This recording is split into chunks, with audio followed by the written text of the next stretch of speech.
नमस्कार दोस्तों, आप सभी का हार्दिक स्वागत है। हम एमपीपीएससी सेट परीक्षा 2024 इतिहास का पेपर सोल्व कर रहे हैं, जो आपके आने वाली अगली एमपीपीएससी सेट परीक्षा 2025 में परीक्षा की दृष्टि से महत्वपूर्ण है। इसमें पहला प्रश्न है, ये एमपीपीएससी सेट 2024 का सेट ए है, जिसके हिसाब से 51 से स्टार्टिंग हुई है। इससे पहले के जो 50 प्रश्न है वो फर्स्ट पेपर के हैं, जो मध्य प्रदेश करंट अफेयर इस टाइप से उसमें प्रश्न होते हैं। ये सेकंड पेपर है जो आप सब्जेक्ट सिलेक्ट करते हो उसका, ये हिस्ट्री वालों का है। इसमें पहला प्रश्न है कि कुमारपाल चरित, इसके लेखक कौन है। पुस्तक है कुमारपाल चरित, और इसको लिखने वाले लेखक के बारे में पूछा गया है, तो इसको लिखा है हेमचंद्र ने। ये हेमचंद्र जैन विद्वान थे, जैन आचार्य भी कह सकते हो आप इनको। और जो कुमारपाल चरित है ये गुजरात के एक शासक हुए 12वीं सदी में।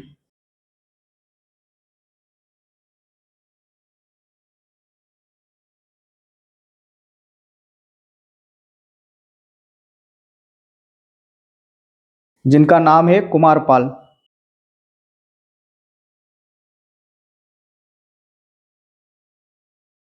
और माना जाता है कि कुमारपाल स्वयं जैन अनुयायी थे, ये भी जैनी थे और ये इनके आचार्य थे हेमचंद्र जी। इन्होंने इनके ऊपर पुस्तक लिखी, और ये जो कुमारपाल है ये सोलंकी वंश के शासक हैं। सोलंकी गुजरात में एक अच्छा राजवंश रहा है, और जैन अनुयायी थे ये। तो कुमारपाल चरित हेमचंद ने लिखी है। कुमारपाल की आप कह सकते हो कि चरित मतलब कि उनकी जीवनी है। और जो कुमारपाल है वे गुजरात के शासक है, सोलंकी वंश के थे, 12वीं सदी के शासक रहे हैं वे।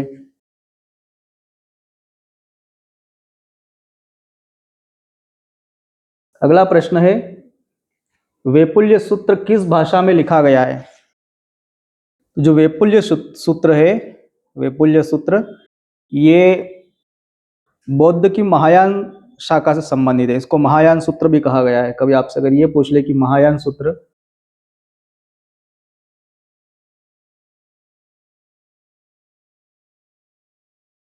एक ही बात है। तो ये जो लिखा गया था ये संस्कृत भाषा में लिखा गया है। ज्यादातर आपको जो बौद्ध ग्रंथ है वो प्राकृत पाली भाषाओं में मिलते हैं, लेकिन ये संस्कृत में लिखा गया है। बौद्ध ग्रंथ भी संस्कृत में लिखे हुए, ऐसी बात नहीं संस्कृत में नहीं है, इसलिए प्रश्न पूछा गया है। तो ये जो वैपुल्य सूत्र है, जिसको महायान सूत्र भी कहा जाता है, ये संस्कृत भाषा में लिखे गए हैं।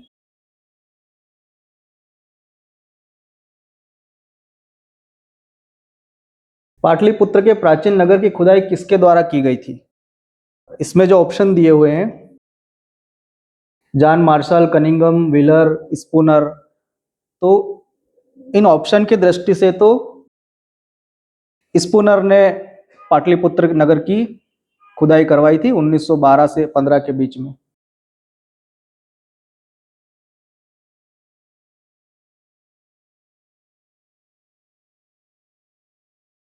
उन्नीस सौ बारह से 15 के बीच में। लेकिन अगर सबसे पहले खुदाई की बात करें तो लॉरेंस वार्डेल ने इसकी सबसे पहले खुदाई करी थी।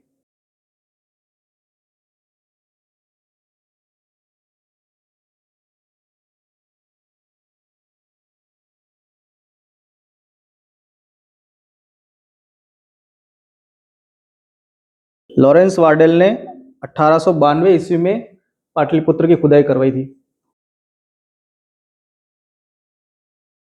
कभी ये पूछ ले कि सबसे पहले, तो ये लॉरेंस वार्डेल आएगा, और इस प्रश्न के अनुसार स्पूनर आएगा, जिन्होंने 1912 से 15 के बीच में पाटलिपुत्र नगर की खुदाई करवाई थी।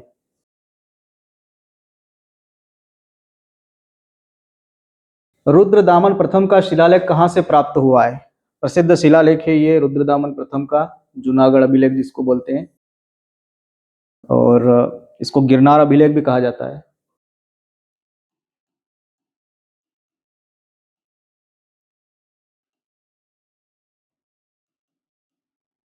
गिरनार अभिलेख या गिरनार शिलालेख।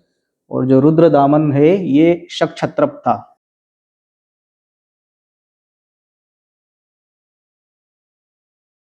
शक छत्रप मतलब कि शक शासक था एक तरह से ये। इनका जूनागढ़ अभिलेख है जिसको गिरनार अभिलेख भी कहा जाता है। सिंधु घाटी की मोहरों पर जीवन व्रत वृक्ष अंकित पाया है, यह मायावी वृक्ष किससे मिलता जुलता है? सिंधु घाटी सभ्यता के अगर मोहरों पर देखोगे तो उसमें जो जिस वृक्ष के बारे में कहा गया है जीवन वृक्ष, वो एक्चुअली पीपल का वृक्ष है। लेकिन आपके ऑप्शन में तो पीपल दिया हुआ नहीं है, और अगर एमपीपीएससी के आंसर की देखोगे तो उसमें शमी वृक्ष शमी वृक्ष को जीवन वृक्ष या मायावी वृक्ष कहा गया है उसमें, ये इसके समान दिखता है। बाकी अगर आपसे ये पूछ ले कि मोहरों पे सबसे ज्यादा वृक्ष का अंकन किसका है या किस वृक्ष का अंकन है, तो वो पीपल आएगा। विशाल स्नानागार कहाँ से प्राप्त हुआ है? हड़प्पा सभ्यता में सबसे बड़ा जो स्नानागार प्राप्त हुआ है वो मोहनजोदड़ो से प्राप्त होता है। इसका प्रश्न कई बार पूछा जाता है, अक्सर पूछा ही जाता है यह प्रश्न।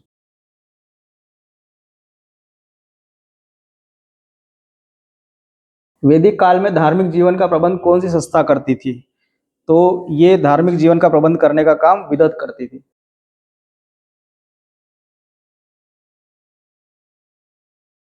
इसमें धार्मिक प्रबंधन का काम विदत को सौंपा गया। बौद्धों की तीसरी सभा सम्राट अशोक के समय कहां पर हुई थी?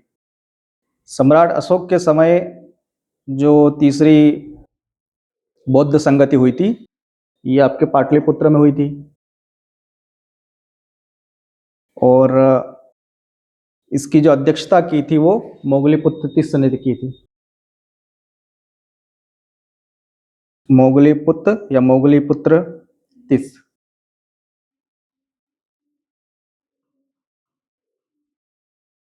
ये इसके अध्यक्ष थे, मोगलीपुत्र तिस्स।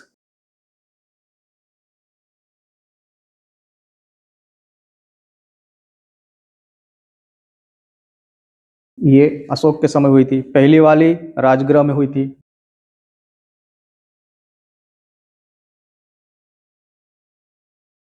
जो राजगृह में हुई थी उसके समय शासक जो थे वो अजात शत्रु थे।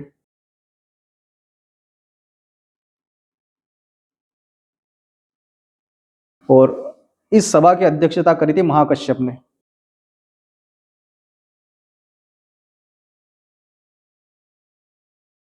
ये पहली बौद्ध संगति थी। दूसरी वैशाली में हुई थी जिसको उस समय शासक कालाशोक थे।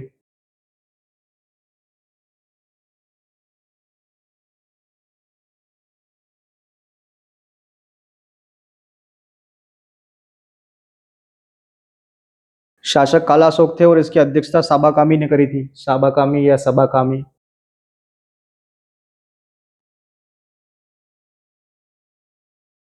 और तीसरी अशोक के समय हुई है जो पाटलिपुत्र में हुई थी, और इसके अध्यक्ष थे मोगलीपुत्र तिस्स। चौथी कुंडलवन में हुई थी कनिष्क के समय।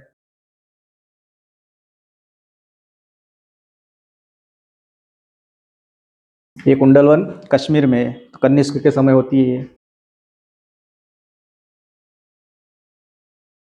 और इसकी जो अध्यक्षता करी थी वो वसुमित्र ने करी थी।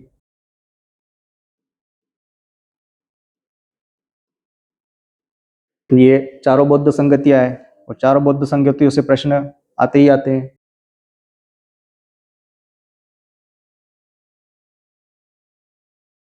प्राचीन भारत में राजनीतिक विचार एवं संस्थाएं, एक पुस्तक है, इसके लेखक कौन है? तो इसके लेखक है रामशरण शर्मा। रामशरण शर्मा की पुस्तक है प्राचीन भारत में राजनीतिक विचार एवं संस्थाएं। कठोपनिषद में आत्मा को निम्न में से क्या कहा गया है? कठोपनिषद में आत्मा को पुरुष कहा गया है।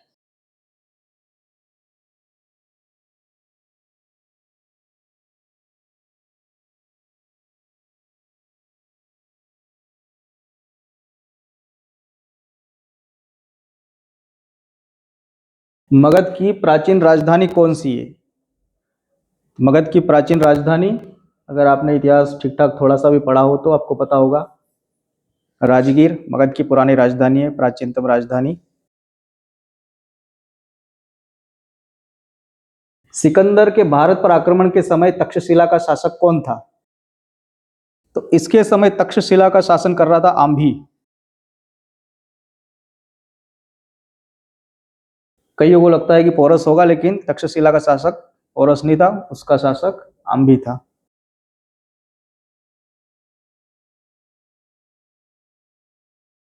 सातवाहन वंश के दौरान गोलमिका क्या था?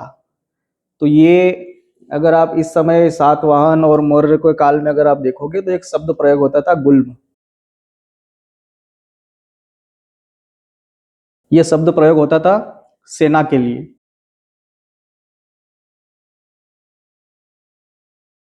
और जो गोलमिका होता है वो सेना की टुकड़ी का प्रधान होता था।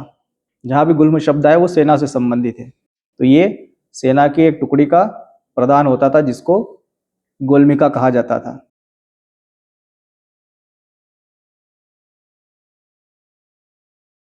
पहली बौद्ध संगति का आयोजन कहाँ हुआ था? अभी देखा हमने चारों बौद्ध संगतियां कौन सी कहाँ हुई, तो पहली वाली हुई थी राजगीर में।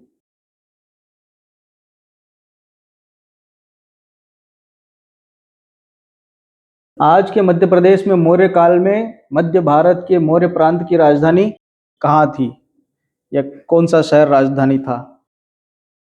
तो इस समय राजधानी उज्जैन थी। अशोक यहाँ के राज्यपाल थे, उसके बाद राजा बने थे।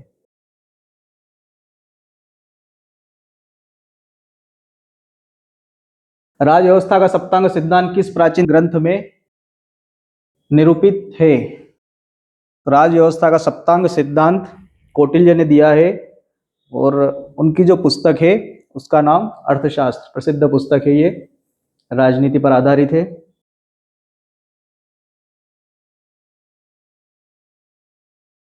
सातवाहनों की अंतिम राजधानी कौन सी थी, कहाँ स्थित है? तो अगर एमपीपीएससी की बात करें तो एमपीपीएससी ने ये प्रश्न डिलीट कर दिया है, लेकिन फिर भी इसका आंसर देखते हैं। तो सातवाहनों की मुख्य रूप से दो राजधानियां रही है। स्टार्टिंग में जो राजधानी थी वो प्रतिष्ठान थी,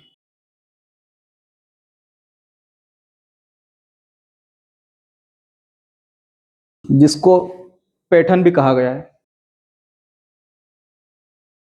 और ये जो प्रतिष्ठान है ये महाराष्ट्र में।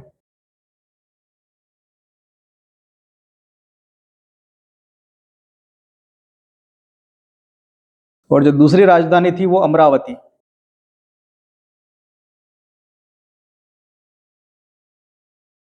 और इस अमरावती को धरणीकोट या धान्यकोट भी कहा गया है।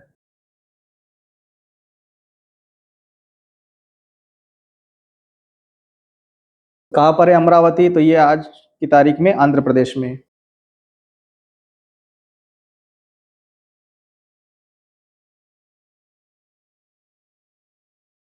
आंध्र प्रदेश।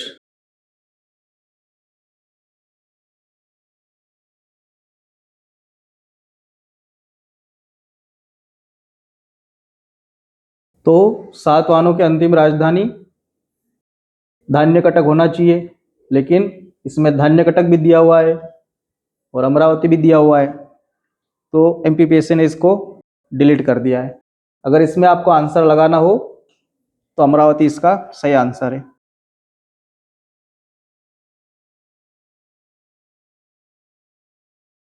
अपने शासन के शुरुआती वर्षों में हर्षवर्धन किस धर्म का पालन करता था? हर्षवर्धन प्रारंभ में शैव था। इसके पूर्वज भी शैव थे, शिव की उपासना करते थे। तो हर्षवर्धन भी प्रारंभ में शैव था, बाद में बाकी धर्मों को भी इसने आश्रय देना प्रारंभ किया, और माना जाता है कि बाद में ये बौद्ध बन गया था। तो बौद्ध और शैव दोनों को धर्म को मानता था। फिर इससे पहले अगर आप देखोगे तो ये प्रारंभ में शैव था, शिव की उपासना करता था, और इसके पूर्वज भी शैव ही थे। चारवाक दर्शन को दूसरे किस नाम से भी जाना जाता है? तो चारवाक दर्शन को लोकायत दर्शन भी कहा जाता है। भौतिकवादी दर्शन है एक तरह से ये, कि अगर आपने वो शब्द सुना हो ना कि उधार लो और घी पियो, ये इस लोकायत या चार्वाक दर्शन का ही सिद्धांत है कि उधार लेके मस्ती करते रहो, कर्जा देने की चिंता मत करो। गौतम बुद्ध की प्रथम प्रतिमा या मूर्ति किस स्थापत्य शैली में निर्मित की गई थी? तो बुद्ध की पहली मूर्ति बनी थी मथुरा शैली में।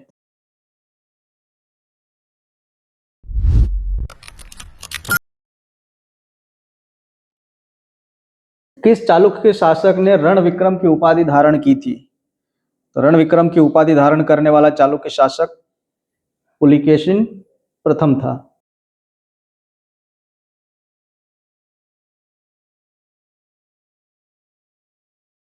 होयसेल के प्राचीन मंदिर का निर्माण किसने करवाया था? तो ये निर्माण विष्णुवर्धन ने करवाया था।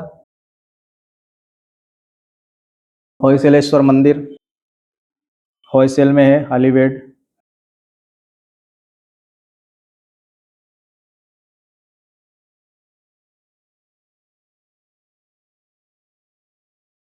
कामरूप के निम्नलिखित वर्मन शासकों में किसने प्राग ज्योतिष को अपनी राजधानी बनाया था? तो ये पुष्यवर्मन ने प्राग ज्योतिष को अपनी राजधानी बनाया था। कामरूप असम वाला क्षेत्र है।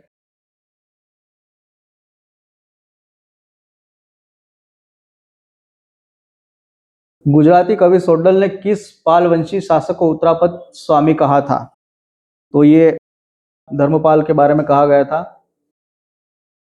बहुत ही महत्वपूर्ण शासक हुआ है पाल शासक धर्मपाल। तो सोडल जो कि गुजराती कवि था, इसने धर्मपाल को उत्तरापद स्वामिन कहा था।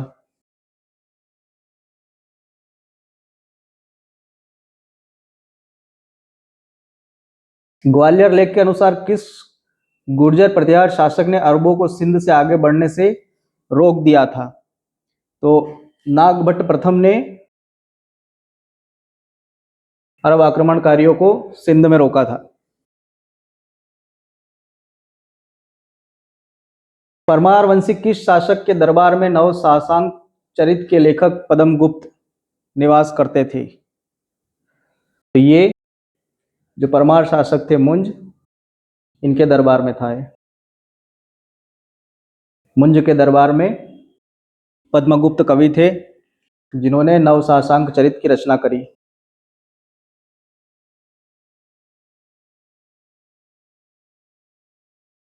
पूर्व मध्यकालीन भारत में अग्रहार भूमि किसे दी जाती थी?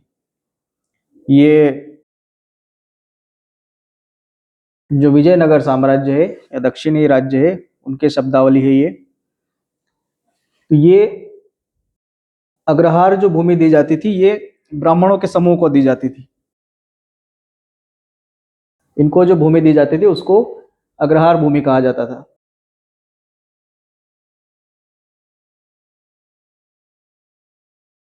दक्षिण भारत में नानादेशी नामक व्यवस्था किससे संबंधित थी? तो ये जो व्यवस्था है नानादेशी व्यवस्था, ये व्यापारिक श्रेणियों से संबंधित है।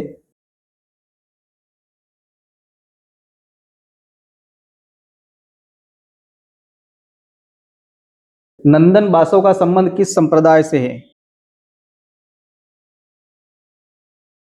ये जो बासव है, बसवन्ना बासव संप्रदाय, ये सभी लिंगायत संप्रदाय से संबंधित है। तो जो इसका आंसर होगा चंदन बासव, ये भी लिंगायत ही आएगा। बासव के जो अनुयायी थे जितने भी, वो सब लिंगायत थे, लिंगायत संप्रदाय से। ये एक तरह से शिव के ही भक्त होते हैं।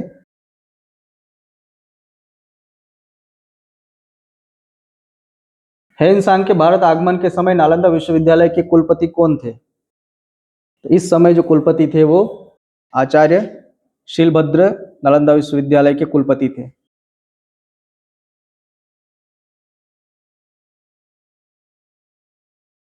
तैमूर लंग की आत्मकथा का नाम क्या है?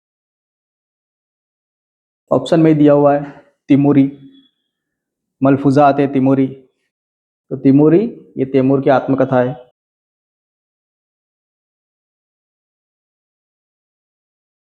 तुजुक ए बाबुरी का फारसी में अनुवाद किसने किया? ये अनुवाद अब्दुल रहीम खान खाना ने किया था। तुझके बाबरी, ये बाबर की आत्मकथा है, इसका फारसी में अनुवाद किया है क्योंकि बाबर ने इसको तुर्की में लिखा था।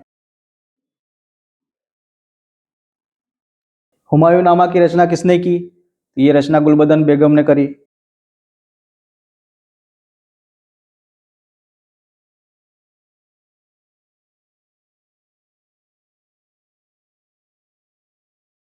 मोहम्मद गोरी ने भारत पर पहला आक्रमण कब किया था? तो मोहम्मद गोरी का पहला आक्रमण अगर आप देखोगे तो 1175 ईस्वी में होता है, मुल्तान पर यह पहला आक्रमण था।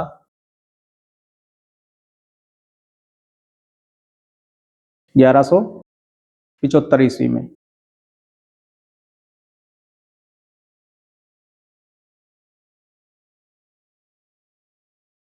मोहम्मद बिन तुगलक में मोहम्मद बिन तुगलक में पागलपन का अंश विद्यमान था। ये कथन एक इतिहासकार का है कि मोहम्मद बिन तुगलक में पागलपन का अंश विद्यमान था। ये किस इतिहासकार ने कहा था? ये कथन एल्फिंस्टन का है। एल्फिंस्टन ने कहा था कि मोहम्मद बिन तुगलक में पागलपन का अंश है, क्योंकि वो पागलपन जैसे निर्णय लेता था, सन की टाइप। 40 के मंडल का दमन किसने किया?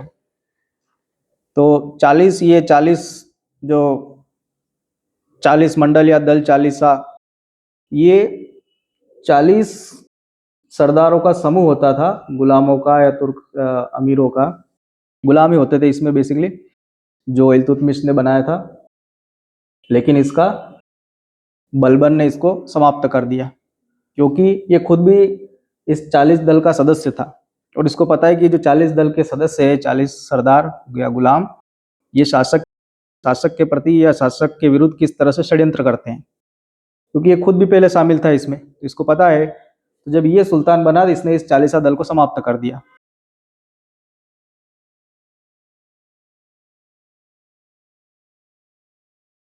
बाबर ने चंदेरी पर आक्रमण कब किया था? तो बाबर ने 4 महत्वपूर्ण युद्ध लड़े थे, जिसमें अगर आप 1526 वाला देखोगे तो ये पानीपत की लड़ाई होती है इस समय।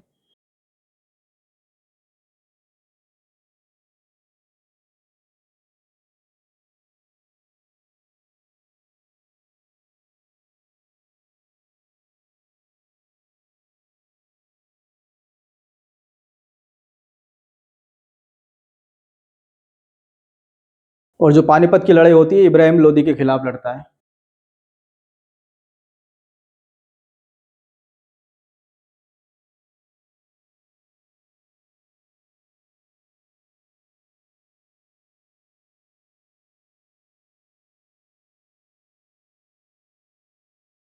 इब्राहिम लोदी के खिलाफ लड़ता है पानीपत की लड़ाई। इसके बाद 1727 में जो होती है वो खानवा की लड़ाई होती है, जो राणा सांगा के खिलाफ लड़ी जाती है।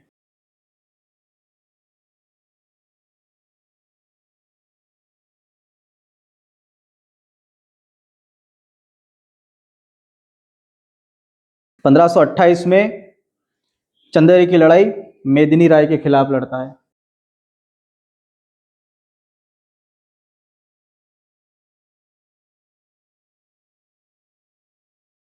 मेदिनी राय के खिलाफ। और जो 1529 में होती है वो घग्गर की लड़ाई होती है। ये कुछ अफगान सरदार और बंगाल वगैरह के खिलाफ होती है। तो इसका आंसर आपका हो जाएगा 1528 में चंदेरी के लड़ाई, ये मेदिनी राय के खिलाफ होती है।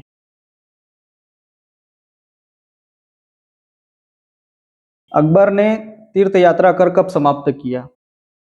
1563 ईस्वी में अकबर ने तीर्थ यात्रा कर को समाप्त कर दिया था।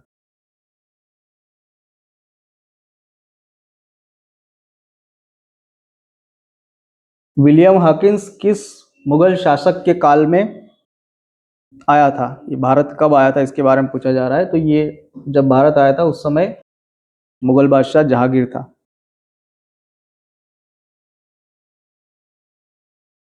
बहमनी शासक अहमद शाह 1422 से 1435 ने अपनी राजधानी गुलबर्गा से कहाँ स्थानांतरित करी थी? तो इसने अपनी राजधानी को गुलबर्गा से हटा करके बिदर में ट्रांसफर कर ली थी।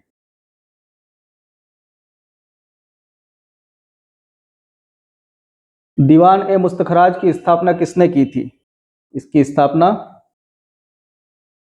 अलाउद्दीन खिलजी ने करी थी, एक विभाग के रूप में दीवान ए मुस्तखराज।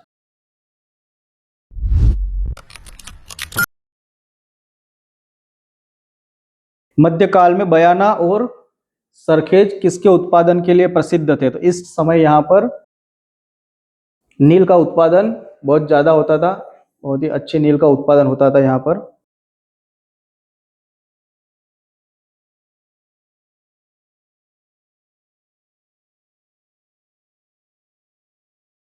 विजयनगर शासकों के अधीन भूमि स्वामी और पट्टेदार के बीच बंटवारे की प्रणाली को क्या कहा जाता था?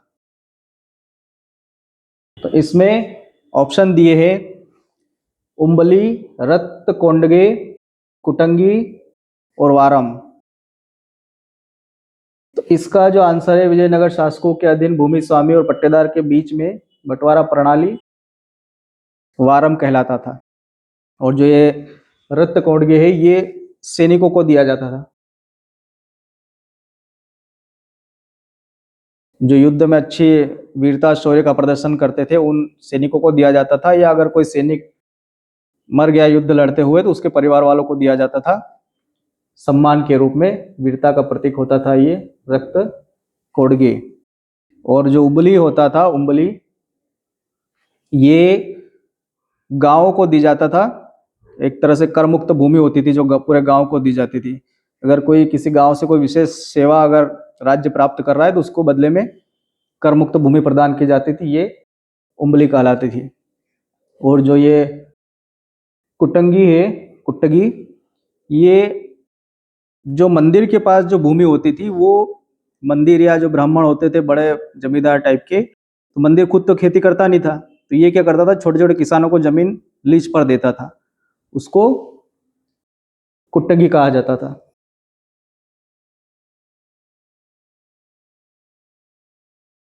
अकबर के समय सबसे कम मनसब कितने का था?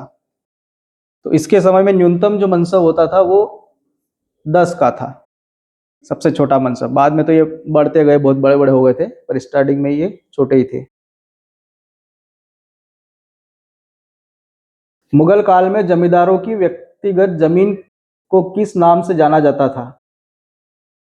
तो इसको मिल्कियत कहा जाता था,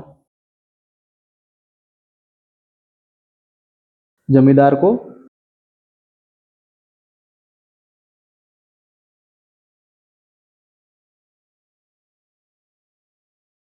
17वीं शताब्दी के अंत में भारत आने वाला मुसाफिर जेवानी कारेरी किस देश का निवासी था?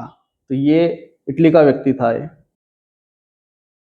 इटालियन यात्री था, जोवानी कारेरी।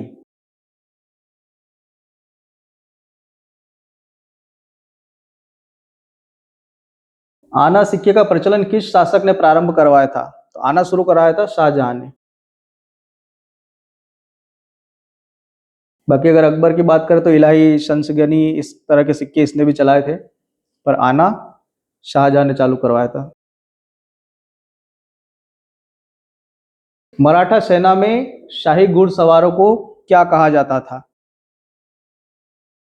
तो जो शाही घुड़सवार होते थे उनको बारगीर बरगीर कहा जाता था। इनको क्या होता था कि जो घोड़े, अस्त्र शस्त्र और जो साजो सामान वगैरह होता था युद्ध के लिए, वो राज्य की तरफ से दिया जाता था, और इनका वेतन कम होता था क्योंकि सामान सब राज्य की तरफ से दिया जा रहा था। दूसरा, इसमें जो ग्रुप होता है वो सिलेदार वाले होते थे। ये भी घुड़सवार होते थे, लेकिन ये क्या करते थे कि घोड़े और अपने हथियार ये खुद ही लाते थे। तो इसके लिए ये अस्थायी भी होते थे, ये स्थायी थे। इनकी जब आवश्यकता होती थी तब इनको बुलाया जाता था। इनका वेतन भी ज्यादा होता था क्योंकि एक तो ये परमानेंट नहीं है, ये परमानेंट है। इनको साजो सामान, हथियार, घोड़े वगैरह ये सब राज्य की तरफ से मिल रहा है, अपनी तरफ से कुछ नहीं लाना है। ये अपने घोड़े खुद ला रहे हैं, हथियार भी खुद ही ला रहे हैं, फिर पार्ट टाइम सैनिक है, तो इसलिए इनका वेतन भी ज्यादा होता था। तो जो शाही घुड़सवार है उनको बरगीर कहा जाता था।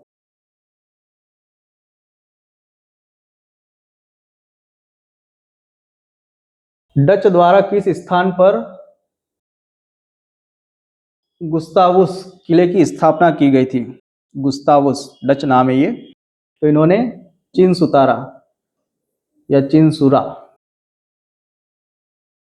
चिनसुरा में इन्होंने गुस्तावुस एक किले की स्थापना करी थी।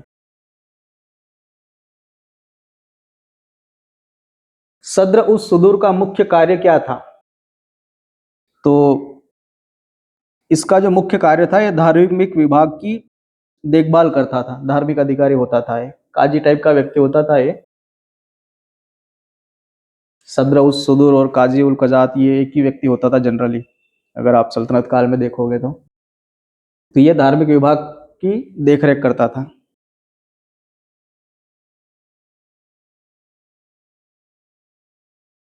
जहांगीर के दरबार में पक्षियों का सबसे बड़ा चित्रकार कौन था? तो ये सबसे बड़ा जो चित्रकार था, जो फूल पत्तियां और पक्षियों के चित्र बना लेता था, मंसूर था ये। और ये जो बसावन है, ये अकबर के समय का सर्वश्रेष्ठ चित्रकार था बसावन, लेकिन पक्षियों, फूलों, इनके चित्र बनाने में मंसूर को महारत थी।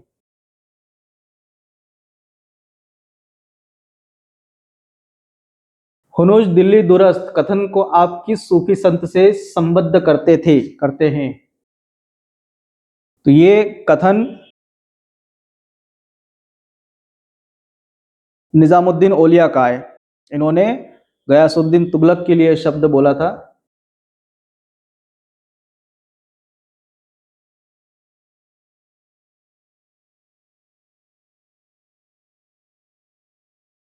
इनके बीच में झगड़ा हो गया था। इससे पहले जो शासक था, उसने 5 लाख टंके निजामुद्दीन औलिया को दिए थे दान में। जब गयासुद्दीन शासक बना तो इसने वापस वो धन मांगा कि जो 5 लाख टंके दिए वो मुझे वापस दो। तो निजामुद्दीन औलिया ने कहा कि वो तो मैंने बांट दिए लोगों में, मेरे पास नहीं है। ऐसे इनके बीच में टकराव हो गया था। फिर ये क्या, निजामुद्दीन औलिया किसी दरबार से कोई मतलब नहीं रखते थे और ये शासक चाहते थे कि वो आके हमें सलाम करे। तो इस तरह से इन दोनों के बीच में टकराव होता था। जब ये बंगाल पर अभियान पर गया था, तो वहां से इसने संदेश भिजवाया कि मेरे दिल्ली आने से पहले निजामुद्दीन औलिया दिल्ली छोड़ के चले जाए। तो निजामुद्दीन औलिया ने कहा था कि हुनूज दिल्ली दुरस्त, इसका मतलब होता है कि जो दिल्ली है अभी बहुत दूर है। और इसके बाद जब ये बंगाल अभियान से लौटा था, तो इसके जो पुत्र था मोहम्मद बिन तुगलक, जोना खान, उसने इसके स्वागत के लिए एक महल बनाया था और उसी महल में दब करके ये मर गया था। मतलब दिल्ली पहुंच ही नहीं पाया था। कई लोग बोलते हैं कि निजामुद्दीन औलिया की जो बात है वो सच साबित हुई कि दिल्ली अभी दूर है। आप टेंशन मत लो कि निजामुद्दीन औलिया दिल्ली छोड़ के जाएंगे, आपके लिए दिल्ली बहुत दूर है।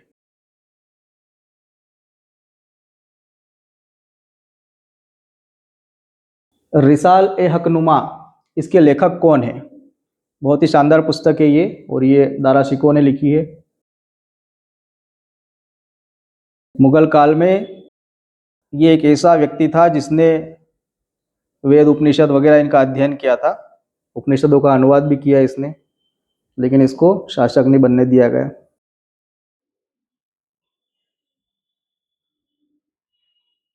निम्नलिखित सूफी शाखाओं में किसमें संगीत निषिद्ध है? सूफी संतों में अगर आप देखोगे तो उनमें ज्यादातर यही होता है कि समा बांधना, इस तरह से कव्वाली, ये चीजें सूफी संतों में होती है, संगीत वगैरह। लेकिन अगर आप नक्शबंदियों की बात करेंगे तो ये सूफी संत तो है, लेकिन ये संगीत को उचित नहीं मानते हैं, क्योंकि संगीत इस्लाम में भी उचित नहीं, जायज नहीं ठहराया गया है, तो ये भी इसको निषिद्ध मानते हैं। बाकी चिश्तिया, कलंदरिया, इनमें संगीत भरपूर समा बांधा जाता है और कव्वालियाँ वगैरह होती हैं। वह भक्ति संत कौन था जिसने सूफी संत बाबा फरीद से वार्तालाप किया? तो ये काम जो अपने गुरु नानक देव जी है, इन्हीं की इनसे दोस्ती थी अच्छी, तो ये बाबा फरीद से वार्तालाप करते थे। बाबा फरीद के कुछ कथन भी गुरु ग्रंथ साहिब में शामिल किए गए हैं।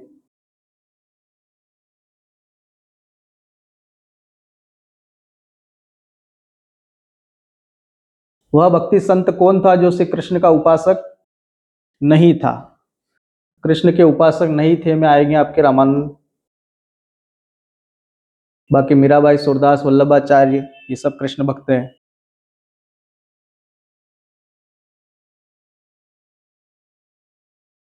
दिल्ली में खैरुल मनाजिल मदरसा की स्थापना किसने की थी? ये मदरसा महामनगा ने करवाया, इनके द्वारा स्थापित किया गया था ये।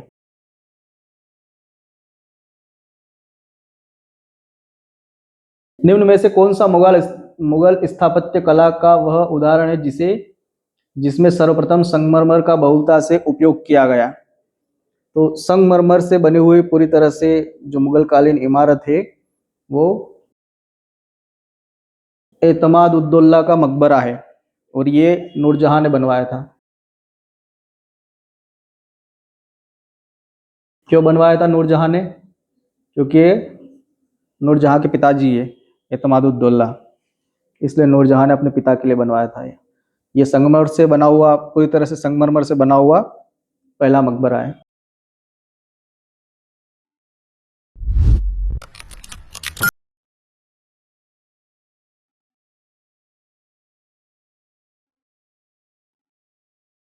सूची 1 को सूची 2 से सुमेलित कीजिए। क्या है सूची 1 और सूची 2? बादशाही मस्जिद लाहौर, इसका निर्माण किसने करवाया था? एतमाद उद्दौला का मकबरा किसने बनवाया था? अभी बात करी हमने कि ये नूरजहां ने बनवाया। बुलंद दरवाजा किसने बनवाया? ये अकबर ने बनवाया था। आगरा में मोती मस्जिद किसने बनवाई थी? ये शाहजहां ने बनवाई थी। बादशाही मस्जिद लाहौर औरंगजेब हो जाएगा।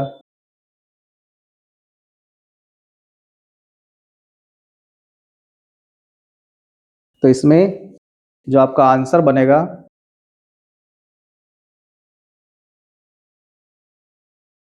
ये ए का चौथा, बी का तीसरा, सी का दूसरा और डी का पहला।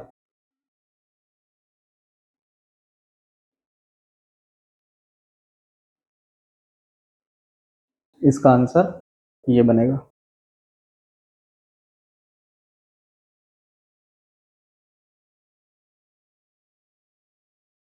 फतेहपुर सीकरी में बादशाह अकबर ने निर्मित करवाया था, क्या निर्मित करवाया था? तो इसमें पंचमहल निर्मित करवाया था। ये 5 मंजिला जैसे एक महल है जो मनोरंजन वगैरह के लिए उपयोग में किया जाता था। भारत के पश्चिमी तट पर ईस्ट इंडिया कंपनी द्वारा स्थापित प्रथम व्यापारिक कोठी निम्नलिखित में से कौन सी थी? तो इन्होंने पहली व्यापारिक कोठी बनाई थी सूरत में।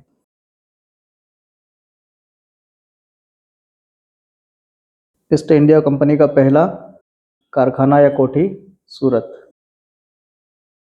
चिनसुरा निम्नलिखित में से किस यूरोपीय कंपनी का व्यापारिक केंद्र था? अभी थोड़ी देर पहले हमने देखा है आंसर कि यह डचों का था, डच फैक्ट्री थी या व्यापारिक केंद्र था।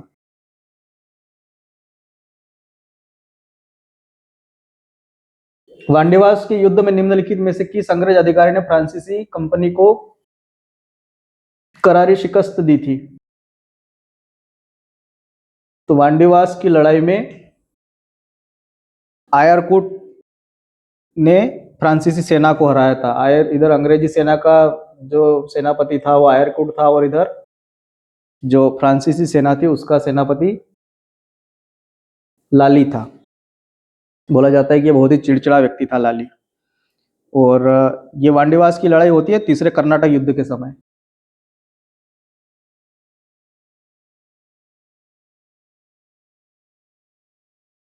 तीसरा कर्नाटक युद्ध 1757 से 63 तक होता है ये।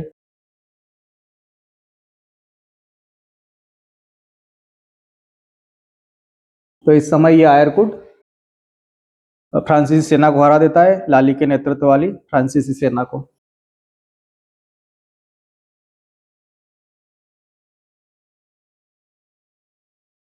किस वर्ष पंजाब ईस्ट इंडिया कंपनी का प्रांत बना दिया गया?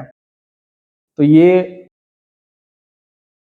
पंजाब को ईस्ट इंडिया कंपनी ने दूसरे आंग्ल सिख युद्ध के बाद ईस्ट इंडिया कंपनी या ब्रिटिश भारत में शामिल कर लिया था। ईस्ट इंडिया कंपनी के अधीन ही था उस समय भारत, जो ब्रिटिश भारत था। ईस्ट इंडिया कंपनी शासन कर रही थी, तो दूसरे आंग्ल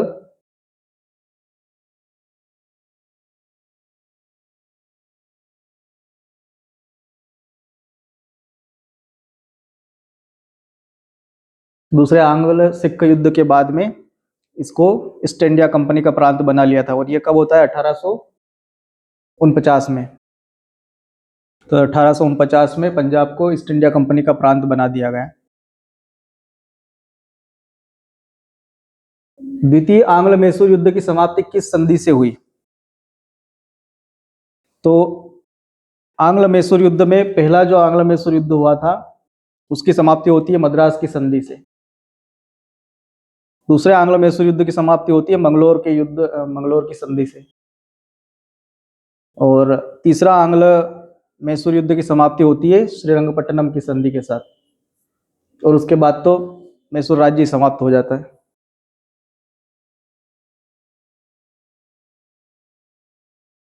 किस अंग्रेज इतिहासकार ने 1857 के विद्रोह को सभ्यता एवं बर्बरता के मध्य हुए संघर्ष के रूप में निरूपित किया है? तो ये काम किया है ये टी.आर. होम्स ने,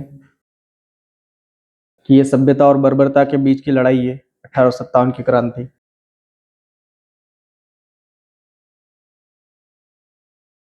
निम्नलिखित में से किसे उत्तर भारत में भूमि बंदोबस्त का पितामह कहा जाता है?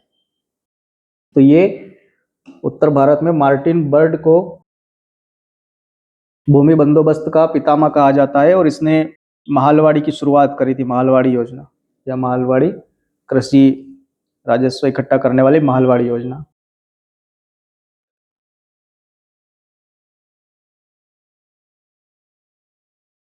महालवाड़ी पद्धति में क्या होता है कि पूरे गांव से एक साथ राजस्व लिया जाता है, और वो अपने हिसाब से फिर उसमें डिस्ट्रीब्यूट करते हैं कि किसके पास जमीन इतनी थी तो इतना राजस्व ये देगा, में रेशो बढ़ जाता था। पूरे गांव से एक साथ राजस्व लिया जाता था। और ये जो मैकेंजी है ये भी महालवाड़ी से ही संबंधित है।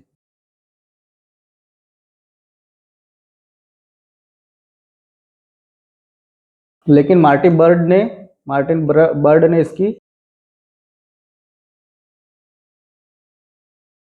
शुरुआत करी थी, और मैकेंजी ने इसको मध्य प्रांत और बरार में लागू किया था।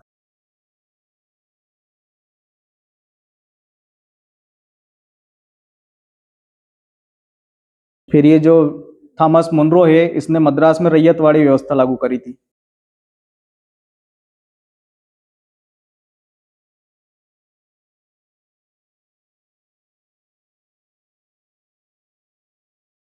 मद्रास में।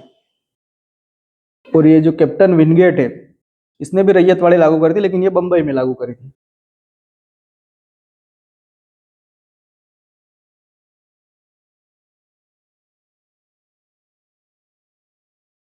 बंबई मतलब मुंबई, उस समय इसको बंबई कहा जाता था। तो इसका आंसर होगा आपका मार्टिन बर्ड, जो उत्तर भारत में भूमि बंदोबस्त का पितामह माना जाता है। इन्होंने मालवाड़ी की शुरुआत करी थी। मैकेंजी भी मालवाड़ी से संबंधित, इन्होंने मध्य प्रांत और बरार में मालवाड़ी व्यवस्था लागू करी थी। थॉमस मुनरो ने रैयतवाड़ी व्यवस्था मद्रास में लागू करी थी, और कैप्टन विनगेट ने मुंबई में रैयतवाड़ी व्यवस्था लागू करी थी।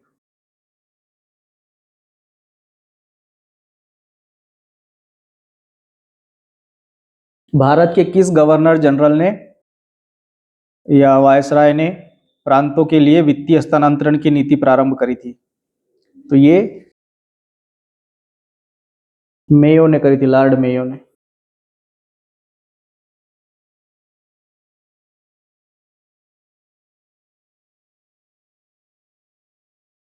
किस अधिनियम के अंतर्गत केंद्र में द्विसदनात्मक विधानमंडल की स्थापना की गई थी? तो ये 1919 के अधिनियम के अंतर्गत की गई थी, जिसको आप मॉन्टेग्यू चेम्सफोर्ड सुधार भी कहते हो।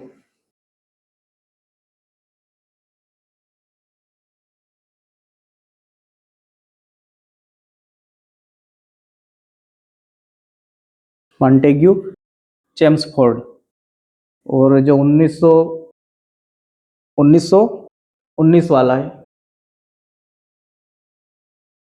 ये 1919 वाला अधिनियम मॉन्टेग्यू चेम्सफोर्ड में द्विसदनी विधानमंडल की स्थापना की गई थी, और 1909 वाले को बोला जाता है मार्लेमेंटो सुधार। तो इसका आंसर है सी, भारत शासन अधिनियम 1919।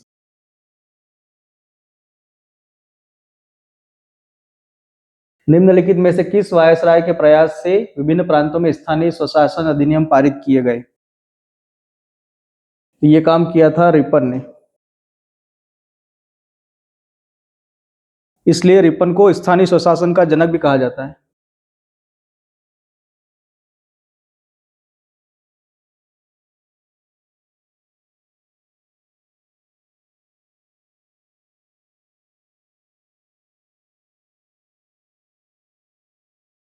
रिपन को कहा जाता है क्योंकि इसने जो स्थानीय स्वशासन अधिनियम पारित करवाए थे।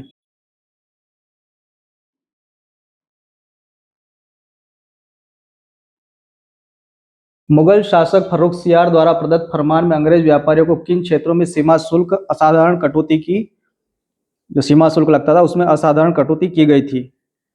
सूरत, बंगाल दोनों, या मुंबई और मद्रास में? तो ये वाला हिस्सा था, सूरत और बंगाल वाला, ए और बी दोनों, क्योंकि बंबई मुगलों के अंडर में नहीं था और मद्रास भी नहीं था, तो ये खाली जो मुगल राज्य था, मुगल क्षेत्र था, उसमें ये लागू किया गया था, फर्रुखसियार का जो शाही फरमान था ये।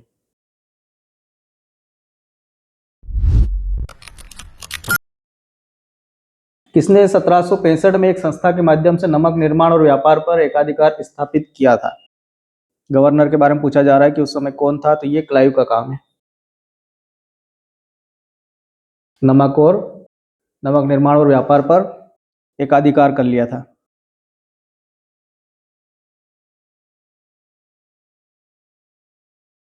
ब्रिटिश भारत का लगभग कितना प्रतिशत भूभाग स्थायी बंदोबस्त के अंतर्गत आता था? तो स्थायी बंदोबस्त में 19% भूमि आती थी। इसके अलावा जो व्यवस्था थी वो रैयतवाड़ी और माहलवाड़ी थी, सबसे ज्यादा रैयतवाड़ी में था।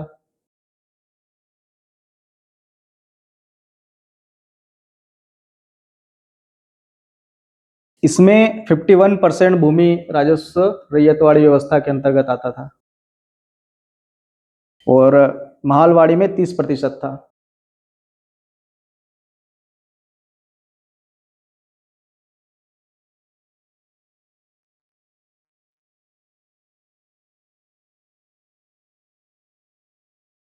तीस प्रतिशत माहलवाड़ी था, रैयतवाड़ी में 51% और स्थायी बंदोबस्त में 19% हिस्सा आता था।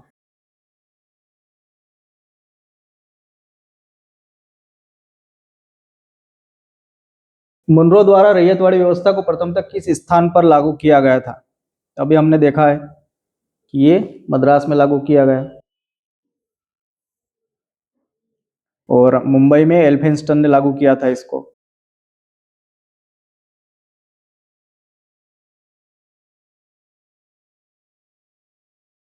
The wants and means of India के लेखक कौन है? इसके लेखक दादाभाई नौरोजी है। इनकी कुछ किताबें हैं प्रमुख, जिसमें इन्होंने वेल्थ ऑफ ड्रेन का सिद्धांत दिया था, धन के बहिर्गमन का सिद्धांत दिया था। तो इसमें the wants and mean of India, इसमें भी इसके बारे में इन्होंने बताया है। इनकी पुस्तकें हमने विस्तार से देख चुके हैं, हम धन बहिर्गमन सिद्धांत वाले चैप्टर में। तो उसमें हम दादाभाई नौरोजी को भी पढ़ चुके हैं, आरसी दत्त को भी पढ़ चुके हैं उसी में। निम्नलिखित में से किसे भारत में अंग्रेजी शिक्षा का मैग्ना कार्टा कहा जाता है? तो ये वुड डिस्पैच को भारतीय शिक्षा का मैग्ना कार्टा कहा जाता है, भारत में अंग्रेजी शिक्षा का।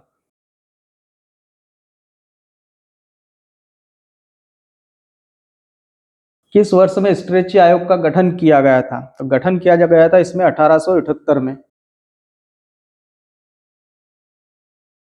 1878 से 1880 तक था ये, तो 78 में इसका गठन किया गया। पागलपंथी संप्रदाय का संस्थापक कौन था? इसका संस्थापक था करीम शाह।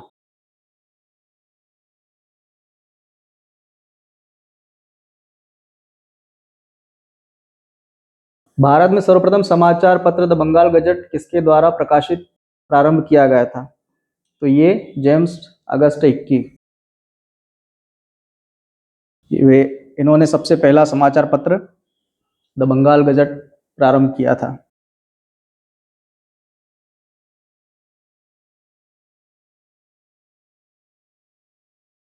किस दिनांक को डॉक्टर अंबेडकर और गांधी के मध्य में पुनः समझौता संपादित हुआ था? तारीख पूछी गई है इसमें, तो ये 24 सितंबर 1932 की बात है।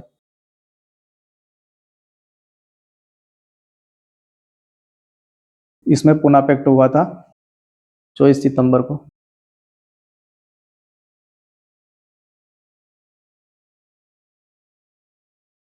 भारतीय राष्ट्रीय जागरण की दिशा में यह संगठन भारतीय राष्ट्रीय कांग्रेस का पूर्ववर्ती संगठन नहीं है। कौन सा नहीं है? तो इसमें लैंड होल्डर्स सोसाइटी ये पुराना है, बॉम्बे पीपुल्स एसोसिएशन ये कांग्रेस के बाद का है, ब्रिटिश इंडिया एसोसिएशन ये भी पहले का है, मद्रास नेटिव एसोसिएशन ये भी कांग्रेस से पहले का है। तो इसमें बॉम्बे पीपुल्स एसोसिएशन ये कांग्रेस का पूर्ववर्ती संगठन नहीं है।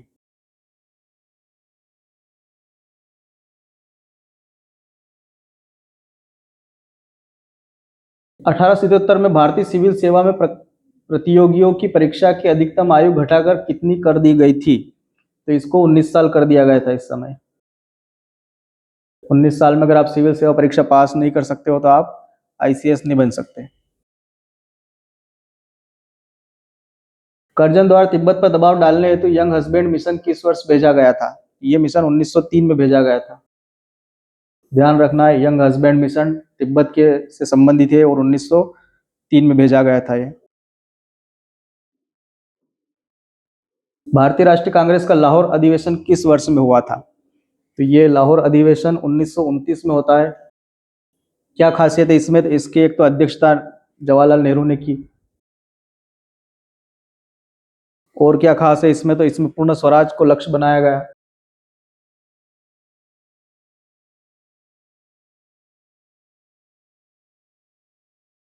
इसके अलावा सविनय अवज्ञा आंदोलन प्रारंभ करने की अनुमति दी गई।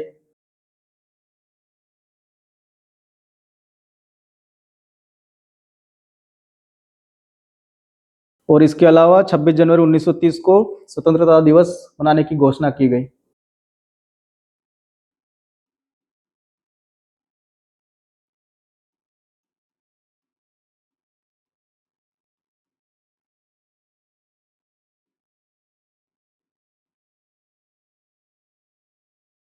इसीलिए भारतीय संविधान को 26 जनवरी को लागू किया गया है। बाकी तो 26 नवंबर 1949 को ही बन के तैयार हो गया था, लेकिन 26 जनवरी 1950 को लागू किया गया क्योंकि इस दिन 1930 से स्वतंत्रता दिवस मनाया जा रहा था। तो स्वाभाविक बात है कि जिस इतने बड़े दिन को बुलाया नहीं जा सकता, इसलिए संविधान को 26 जनवरी 1950 को लागू किया गया।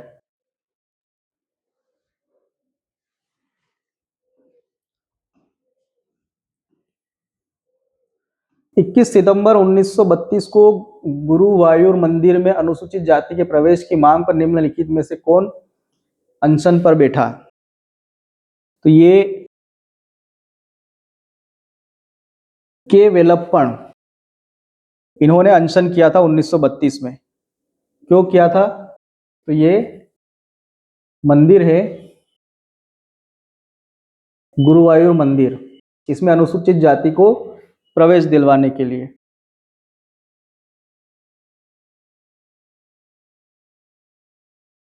हैदराबाद को भारतीय संघ में मिलाने हेतु सैन्य कार्रवाई किस वर्ष की गई थी? तो ये 1948 में, सितंबर 1948 में ये ऑपरेशन किया गया था, ऑपरेशन पोलो, जिसके अंतर्गत हैदराबाद में सैनिक कार्रवाई की गई थी, जिसको पुलिस कार्रवाई कहा जाता है, और हैदराबाद को भारत में शामिल किया गया। इससे पहले नवाब चाहते थे कि हम आज़ाद रहे, हम पाकिस्तान में जाए, इस तरह से उनकी ड्रामेबाजी चल रही थी। और बहुत ही खतरनाक स्थिति उस समय वहाँ बन गई थी, क्योंकि वहाँ पर जो बहुसंख्यक मुस्लिम थे, उनका एक संगठन था रजाकार, उन्होंने हिंदुओं को मारना प्रारंभ कर दिया था कि या तो आप मुसलमान बन जाओ या ये क्षेत्र छोड़ दो या मर जाओ। तो इसी स्थिति में सरदार पटेल ने ऑपरेशन पोलो लॉन्च किया था, क्योंकि गृह मंत्री थे वो, और हैदराबाद को भारत में मिलाया गया। मुस्लिम लीग के द्वारा कलकत्ता में सीधी कार्रवाई दिवस कब मनाया गया? 16 अगस्त 1946 को सीधी कार्रवाई दिवस मनाया गया था।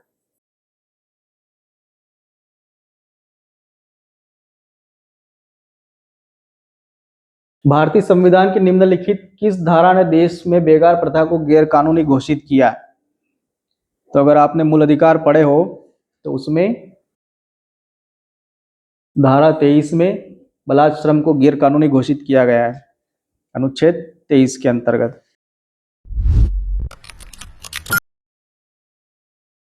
मद्रास प्रेसिडेंसी से हटाकर पृथक आंध्र राज्य अंततोगत्वा किस वर्ष निर्मित हुआ? तो ये 1953 में निर्मित हुआ है, अलग आंध्र प्रदेश राज्य। और राज्य पुनर्गठन अधिनियम बनता है 1956 में, इसके बाद बना था।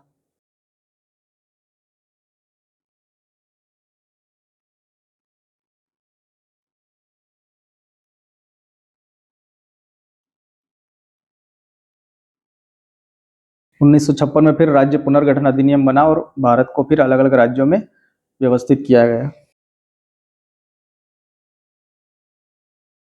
तृतीय पंचवर्षीय योजना में सार्वजनिक क्षेत्र के उपक्रमों हेतु कितनी राशि का प्रावधान किया गया था? तो ये 7,250 करोड़ की राशि का इसमें आवंटन किया गया था, प्रावधान।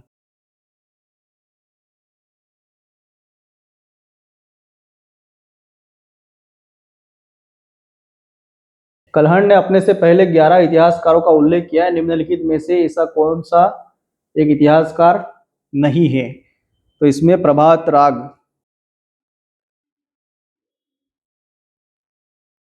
ये इसमें नहीं है 11 इतिहासकारों में जिसका कल्हण ने उल्लेख किया है।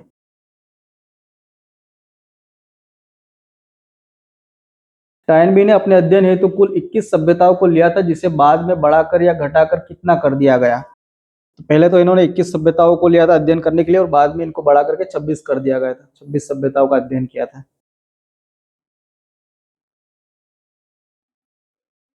किसने कहा था कि विश्व इतिहास महान संस्कृतियों का खेल है? इतिहास दर्शन एवं लेखन उसमें आता है ये, ओस्टवाल स्पेंगलर का कथन है ये कि विश्व इतिहास महान संस्कृतियों का खेल है।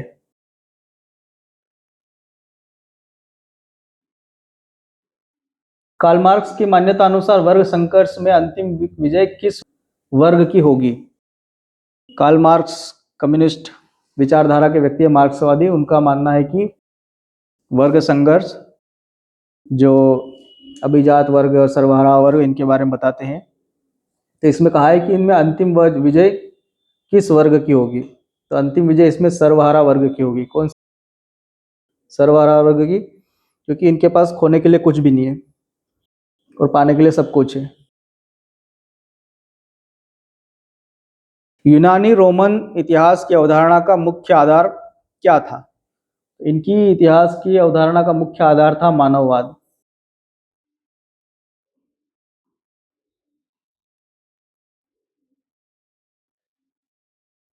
हेसियड ने किस आधार पर होने वाले परिवर्तन की कल्पना की थी? इन्होंने युग चक्र सिद्धांत दिया था, इन्होंने युग चक्रवाद, इसके आधार पर होने वाले परिवर्तन की कल्पना करी थी। किसने? हेसियड ने। इतिहास में निष्पक्षता संभव नहीं है, ये कथन किसका है? ये कथन है बटरफील्ड का। इनका कहना है कि इतिहास में निष्पक्षता संभव नहीं है। क्यों नहीं है, इसका हमने विस्तार से हम पढ़ चुके हैं इतिहास लेखन एवं दर्शन की क्लास में। अगला प्रश्न है इसमें, भारतीय राष्ट्रवाद का सामाजिक पृष्ठाधार, ये एक पुस्तक का नाम है, इसके लेखक कौन है? ये लेखक है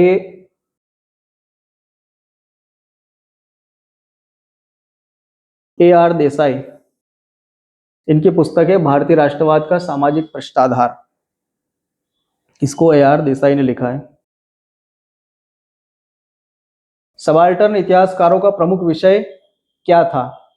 तो सबाल्टर्न इतिहासकार जो सामान्य लोग हैं, साधारण लोग हैं, उनका इतिहास लिखते हैं, जनसाधारण वर्ग का। सामान्यतः इतिहास में क्या होता है, राजा या सेनापति के बारे में लिखा जाता है, लेकिन जो सामान्य सैनिक उसके बारे में कहीं पे भी नहीं लिखा जाता है। तो इस तरह से जो सामान्य वर्ग, जनसाधारण वर्ग है, इनका इतिहास सबाल्टर्न इतिहासकार लिखते हैं।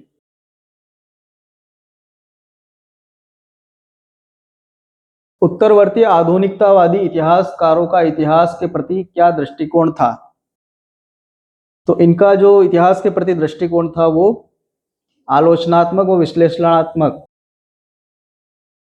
ये उत्तरवर्ती आधुनिकवादी इतिहासकारों का दृष्टिकोण है, आलोचनात्मक व विश्लेषणात्मक दृष्टिकोण। तो ये था मध्य प्रदेश लोक सेवा आयोग की सेट परीक्षा 2024 का पेपर, इतिहास का पेपर था, सेकेंड पेपर। तो आशा करता हूँ कि आपकी ये आने वाली सेट परीक्षा, असिस्टेंट प्रोफेसर, इन परीक्षाओं में ये एक मदद मिलेगी आपको। इससे आपको एक नज़रिया बनेगा कि किस तरह से पेपर आता है। साधारण पेपर आता है, ज़्यादा उलझाने वाला नहीं होता है, सीधा तथ्य पूछे जाते हैं। मिलते हैं अगली इसी तरह की वीडियो के साथ, तब तक अपना ध्यान रखिए। हमारे साथ बने रहने के लिए धन्यवाद।